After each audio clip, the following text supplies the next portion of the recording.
How to efficiently troubleshoot factories in Satisfactory. This is a common problem many of us have. Building the perfect factory, turning it on, and finding out it's far from perfect. So how do we go from this to this? And where should we start? Well, today, following on with my Let's Play, I'm going to show you my troubleshooting tips for fixing your factories so you don't spend 100 hours building a factory like this, which you can see is from my recent Let's Play. The previous episode is in the description below, and have it not work. So how do we work out what went wrong with this factory? Now, to identify the problem, we need to break the system down into its individual parts. Here I have a plastic and rubber factory being fed by a plant that's dedicated to fuel and packaging, and also a resin to rubber factory. These are being fed by a diluted packaged fuel plant, which is being fed by a heavy oil residue factory and water packaging and pumping facility. In your case, you may have something much more simpler than this, so it could be a smelting facility feeding an iron plant. But the heart of the matter is that there will be two or more parts working together to create items, and if one of those parts breaks, the factory will stall or just produce at a less than efficient rate, which is not very FICSIT of us. Unfortunately, this particular factory is large and overly complicated, which we'll get into shortly, so there may be multiple issues to fix. But with any luck, your issues will have a quick and simple solution,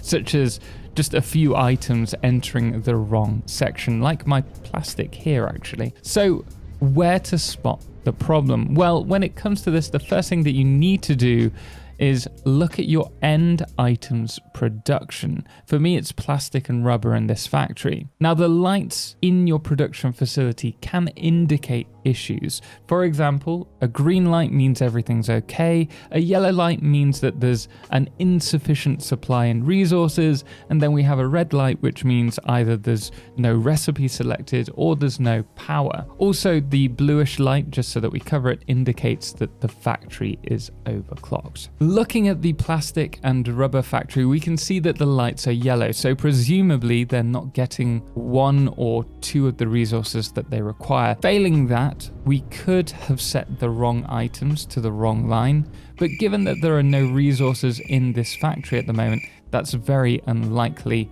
as they're all linked. So if we start with the end item, and we do this because the reason this section's not running dictates the most likely issue.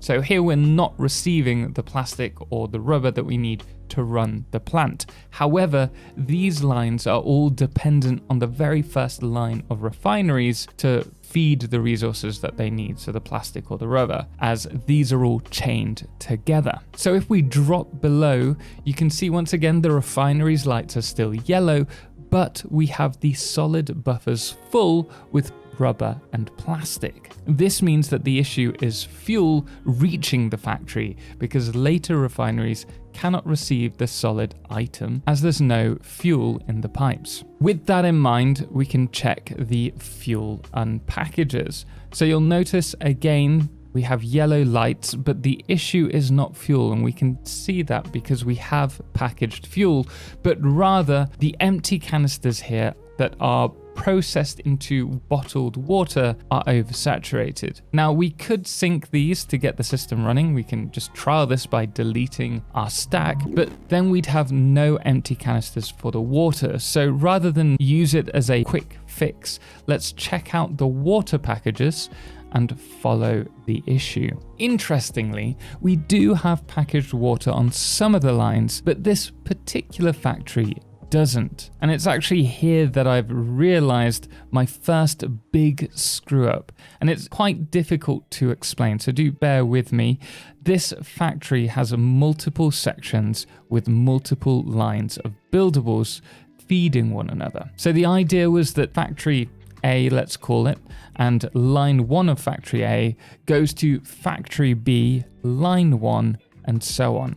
However, factory A, line 1 goes to factory B, line 2. This means that factory C, line 1 onwards is waiting on factory B's second line, and this is all fed back into factory A, line 1, and so on, which has created this system to stall. It sounds very complicated, it's very difficult to explain, but it's just the right items are going to the right factory, but the wrong section. And so the whole system is seizing up because they're all chained together. But this is where planning your factories comes into play. And I will actually put a video on planning your factories in the description below. But after this experience, the best tip that I can give you is just keep it stupid simple. So here I have 3 separate factories for the packaged water to diluted packaged fuel and unpackaged fuel. It's a closed circuit system. The thing is, this could have all have been done in one place. By adding conveyor lines between all of them, I've mixed everything up and created this screw up. So the solution here is either we redo all of the conveyor lines so that they lead to the right sections of the right factory, or we redo the factories. So I'm going to redo the factory, and we're going to create a blueprint for the water packages and also for the diluted packaged fuel and their unpackages to speed this all along.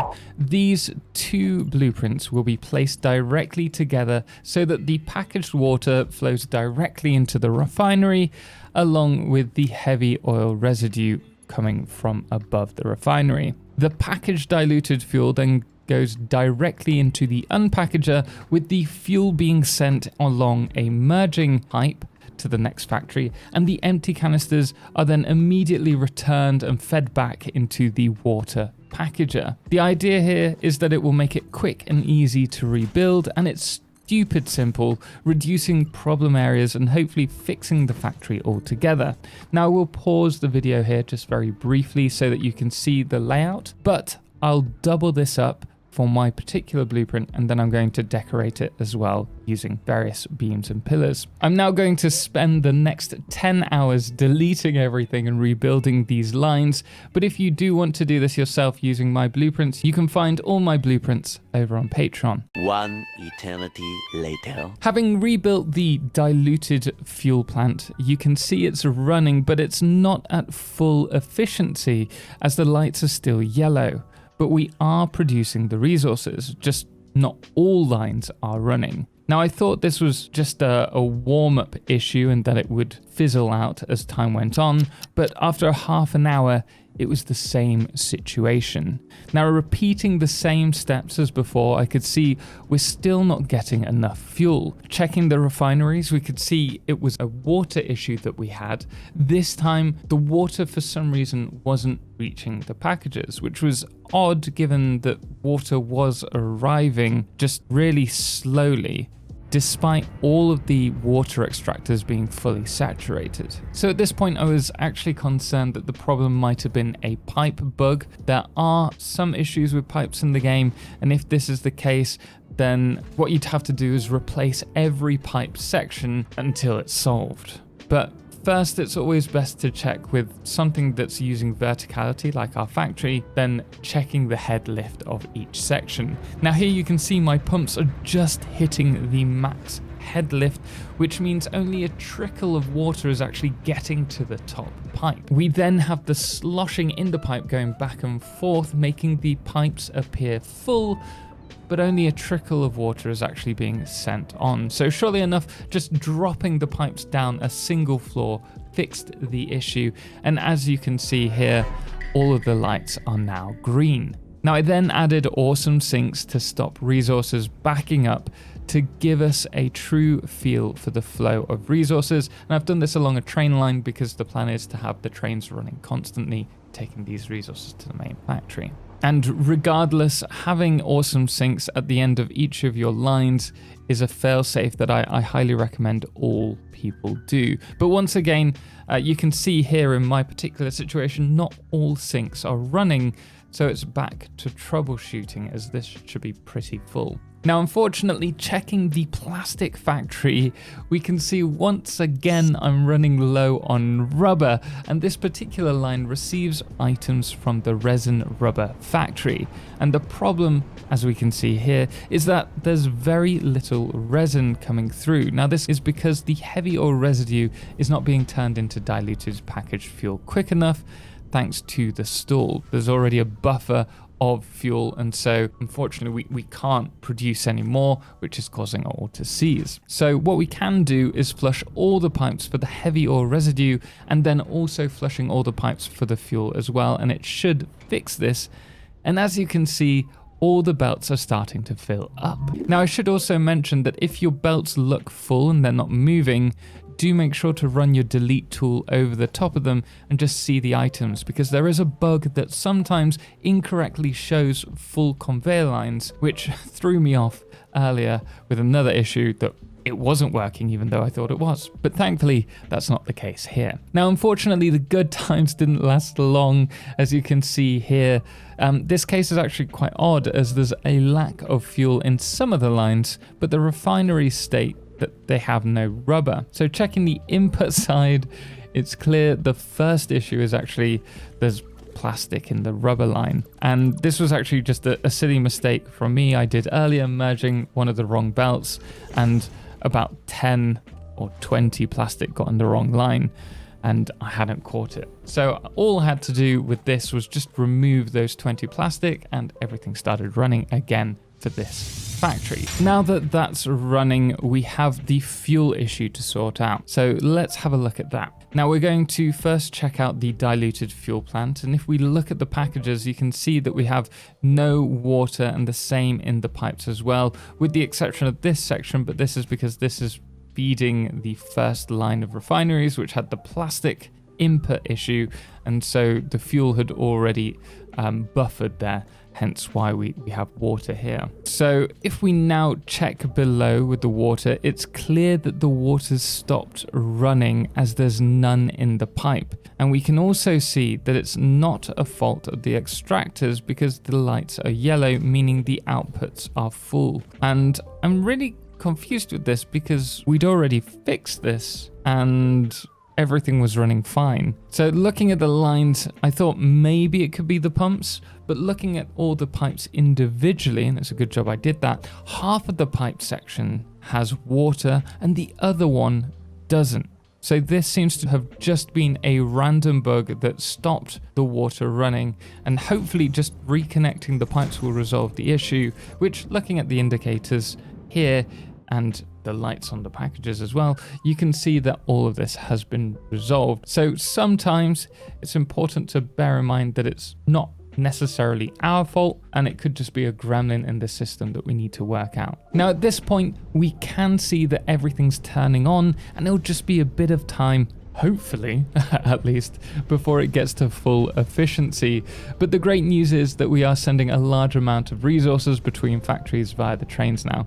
So next stop, we will be unlocking aluminium or aluminum. And I think we're going to have to save that for the next video, because it's going to be quite a long one. But guys, I hope you enjoyed this. It's a little bit different because it was more my journey troubleshooting this than the let's play that we kind of do, or a dedicated guide. If you would like this as a dedicated guide in a simpler form, just let me know and we'll do that as a video. But I do hope that you guys found it useful, or at least enjoyed it. Now, if you are wanting to avoid all of these issues in the future, then do consider implementing some fail-safes into your factories. I know I should have. I'll put a link to that video now. But until next time, thank you so much for watching, and thank you so much to all of our supporters on Patreon, most notably our Totalxclipse patron, Firefless, as well as our Lunas, the Calamity, Ben, and Star, and our Blood Moon of the day, which today is Brain Slug. Until next time, as always, ciao for now.